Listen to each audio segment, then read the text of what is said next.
Welcome back to another session. I've prepared this video specifically to those companies that normally file nil returns. I want to bring this to your attention. When you want to register a company, you want to register a private company, you normally go to eCitizen or Registrar of Companies. You fill up some documents and you state that I'm registered in this this company with this amount of capital, which normally called nominal capital. After your company is registered and has a company registration number, you go to Kenya Revenue Authority. They register you or they give you a company KRA PIN certificate. Or simply they give you a KRA PIN number for that company. Of late, there are new developments that when you are registered in a company, it automatically comes with a PIN number. Now, after all the processes are done, you realize that your company is not getting tenders, your company is not doing business, an year is gone, and you are filing on return. Now, what happens to most of the companies? They will walk to a nearby cyber.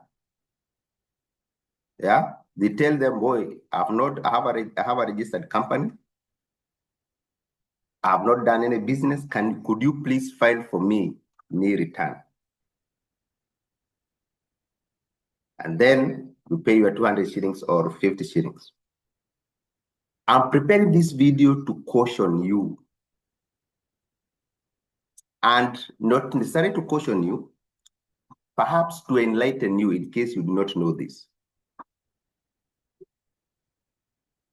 Once you register your company with a nominal capital, it should be reflected in your balance sheet. You may see it as not necessary, but it should be there, even if you're filing nil return. Why do I say that? I base myself on two reasons. One, when you declare this nominal capital, it came into your company to buy assets. You have to declare that this nominal capital bought these assets. Otherwise, you then declare that you have capital which is in cash, or you have capital which is in bank. You have not used it. Otherwise, if you wrote or you registered with the Register of Companies and you say that your company has a nominal capital of 20 million, nominal capital of 5 million, it should appear in your balance sheet, and as per the accounting equation, assets is equals to capital plus liabilities. Nominal capital should finance your asset. Good. That is the first thing. Another thing is you register your company and remove your personal properties, or you transfer your personal properties into the company. Maybe you have a vehicle, you have a land. Yeah. Now, once you transfer this property to your company, the information should appear in your balance sheet. So, you guys, how you go to cyber and you tell them, oh, guys, feel for me nil return. I want to explain this categorically. It will one day come back to you. Now, let me move on with my video. You have a company, it does not appear in your balance sheet, but you have properties which you bought with the nominal capital of that company. Yeah. This is what normally happens. When you are declaring nil return, you are saying that I did not make business. I did not do business. I did not get revenues. But it does not mean the company has no assets. The company has assets which you anticipate to make revenues in the future, but that time has not come. Therefore, today I'm going to show you how to file nil return for a company. But before I show you how to file nil return of a company, I want to explain other mistakes that companies normally do or commit. I've said one mistake is when you're filing nil return, you just go to a SEB and tell them, oh guys, fill it for me nil return. This nil return has nothing to show that your company has any asset, your company has any capital. It is blank, which contradicts the information you gave to the register of company. 2, another common mistake that companies normally make. Remember,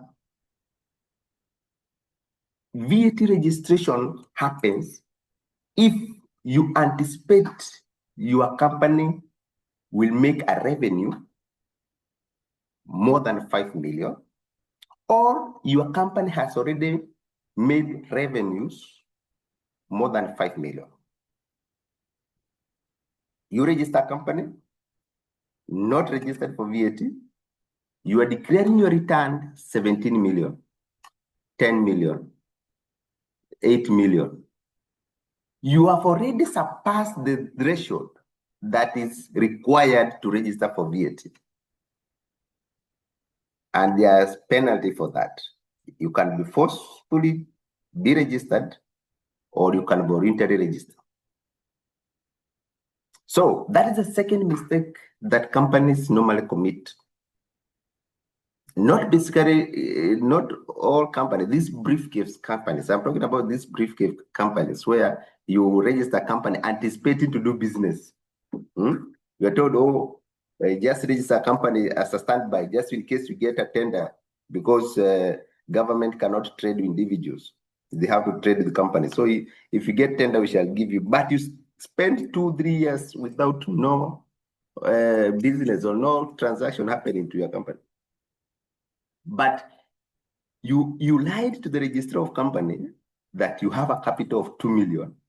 But in the real sense, you did not have that capital. You just gave information and you were trying to wait for tenders or business to come around. Or there are those who genuinely register, but unfortunately, the business, what they anticipated does not happen. The business closed down. Or the business closed, or the revenues are not as they are. Some of them are even avoiding taxes. You have revenues, but you don't want to declare that. So VAT is another mistake most companies, especially this briefcase company, are those companies that are small. They are what can you call them? Beginners, small scale companies. Now, and that mistake that most companies normally commit is on PAYE. You file your return. You say that my company has salaries and wages, 3 million.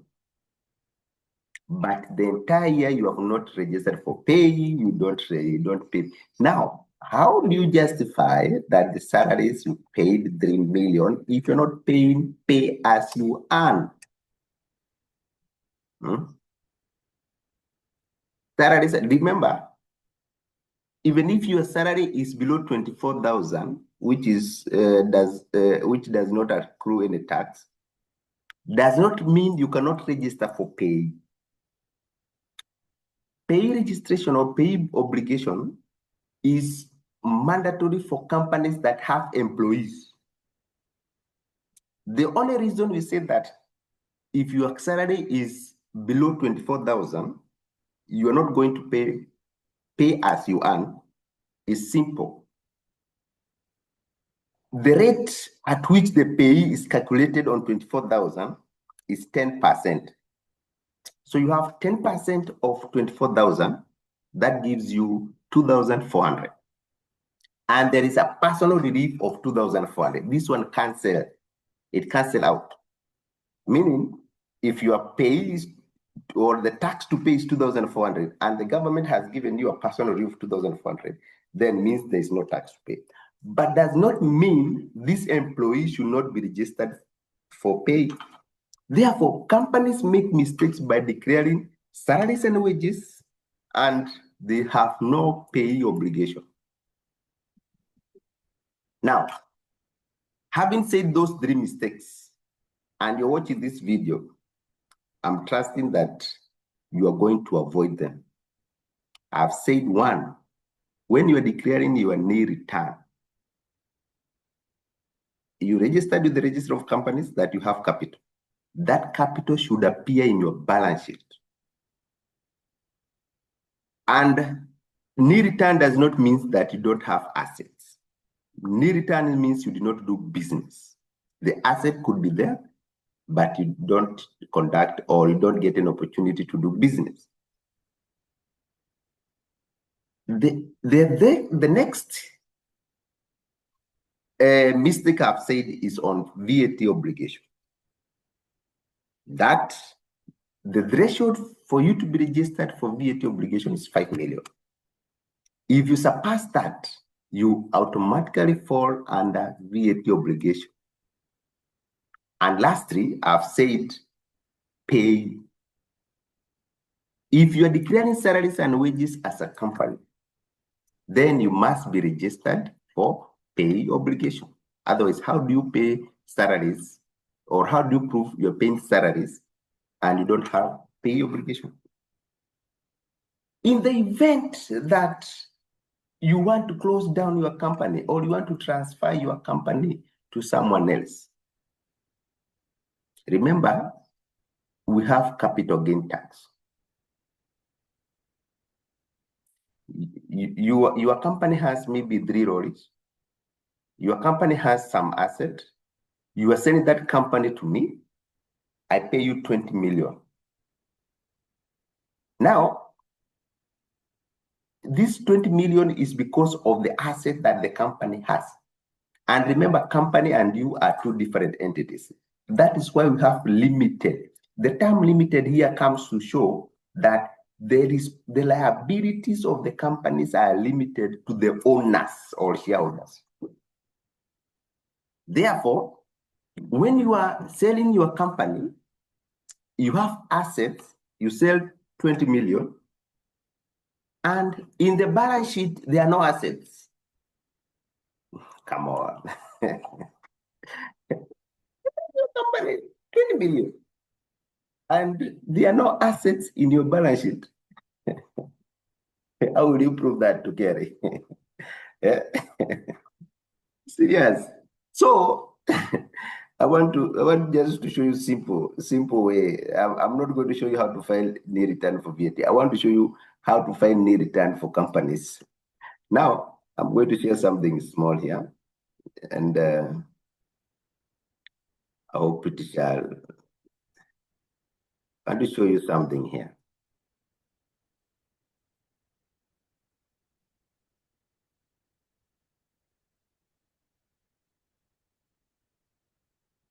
Now, when you log in to your browser, you come to iTax, and then come here and say, this is your company.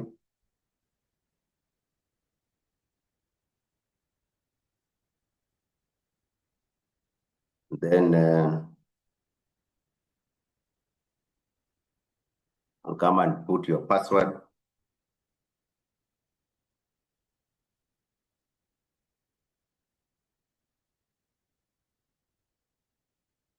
This March 21.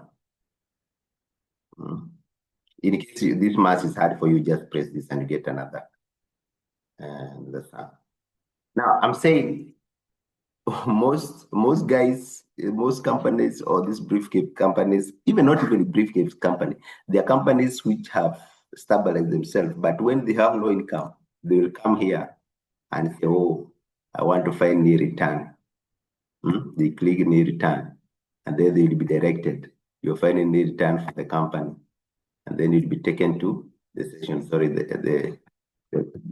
thought it's a bit with issues. We'll do it again.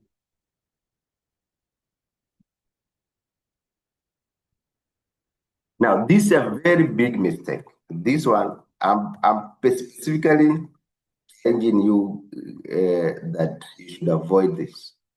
Avoid this at all. Avoid this at all. Avoid, you have a registered company and you're filing your return using this option.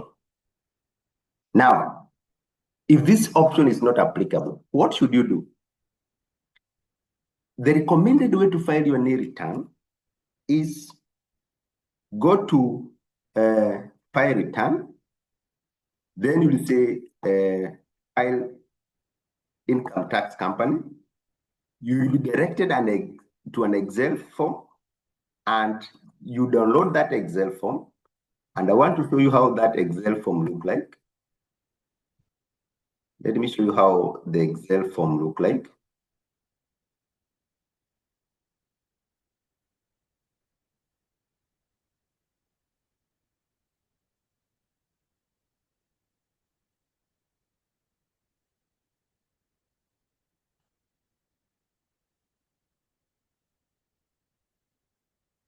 You will have your Excel form like this. Yeah. Your Excel form like this.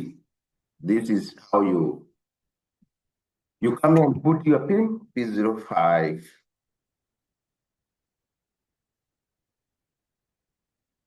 And then here you'll be asked to put to state whether it's original or amended.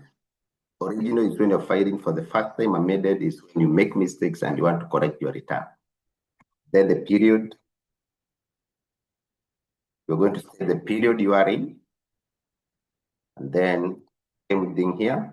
Sorry, this is the period, maybe 01, 2024.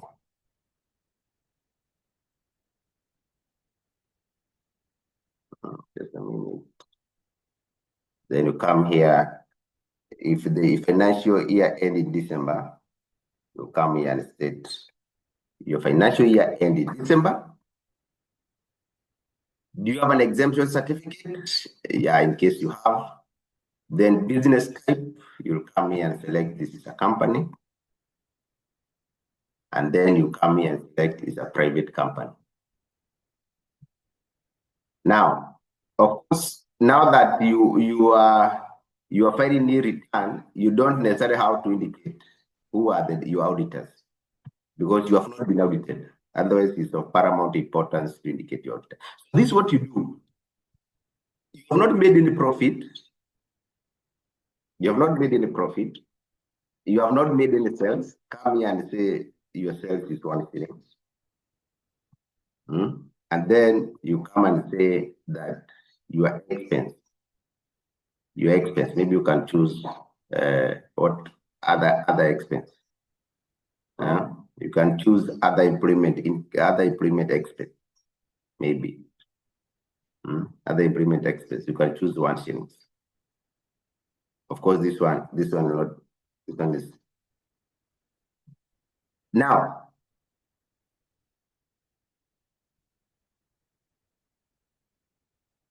this is the event that your company has not done any business. You want to file a return. This is how you come here. I have not made money. I have not made revenue. Does not mean that you don't have assets. You come to your balance sheet and you populate your balance sheet with the asset that you have. Maybe your money, the capital you bought land, plant and machineries, motor vehicle. Even if you're not using them, some will depreciate. You come here and indicate that this is the depreciation of that year. And this depreciation should appear in your profit and loss as an expense. And then when you come to when you come to tax computation, remember profits depreciation does not involve the movement of cash. So now you have to treat it and see how you are going to, because this one will be added back to your 1 shillings to compute profits. Therefore, you require some bit of intelligence to maneuver with this. Maybe you can put depreciation here, or you can skip depreciation if you so wish. But what I want you to do is do not leave this balance sheet space empty, because you declared you have income. Go around and check if your capital money is still in the bank. You have capital and the money is still in the bank. You have not used it. If you bought assets, money is still there. Bring your assets. But it's very unfortunate when you buy assets and they're depreciating. They are depreciating, and you are not declaring depreciation. And if you declare depreciation, I tell you, it will come back to you, because when you come to tax computation, depreciation will be added back. Does not involve the movement of cash. So basically, what I was trying to say is this, and I want to make it clear that when you're filing a return as a company, where you are registered with Register of Companies, remember the capital that you stated there is your nominal capital. It will keep on changing depending on whether your company is making profit. Your capital can either come down or increase. It comes down when you are making losses. It increases when you're making profit, or when you have additional capital. Otherwise, that is what I wanted to explain about a few mistakes that companies make when you come to declaring your return. Otherwise, we stop there. Meet in our next video.